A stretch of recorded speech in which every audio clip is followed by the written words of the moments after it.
खबर आपको देंगे। हालिया मानसून बारिशों और सैलाब के दौरान मुख्तलिफ हादसात में मुल्क भर में 100 अफराद जाँ बहक हुए हैं। मज़ीद तफसीलात जानेंगे। डॉन न्यूज़ के नुमाइंदे उमैद अली हमारे साथ मौजूद है। उमैद, क्या तफसीलात बताएंगे? जी देखिए, बिल्कुल एनडीएमए ने मानसून बारिशों और सैलाब के दौरान 26 जून से 12 जुलाई तक होने वाले नुकसान पर रिपोर्ट जारी की है। रिपोर्ट के मुताबिक 104 लोग जो है मुख्तलिफ इलाकों में मुख्तलिफ जो है शहरों में जान की बाजी हार गए हैं। इसमें जाँ बहक होने वालों में 49 बच्चे, 37 मर्द और 18 खवातीन शामिल है, जबकि 200 अफराद मुख्तलिफ वाक़यात में जख्मी भी हुए हैं।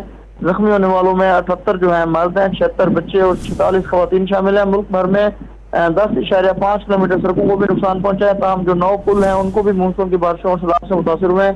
इसी दौरान जो 135 घर जो है मुकम्मल तौर पर तबाह हुए और 278 घर जुज़वी तौर पर उनको नुकसान पहुंचा है। एनडीएमए की रिपोर्ट के मुताबिक जो दौरानिया है 26 जून से 12 जुलाई तक, उसमें 111 जो मवेशी हैं वो भी जान की बाजी हार गए हैं। जी, बहुत शुक्रिया उमैद, तफसीली तौर पर आगाह करने के लिए।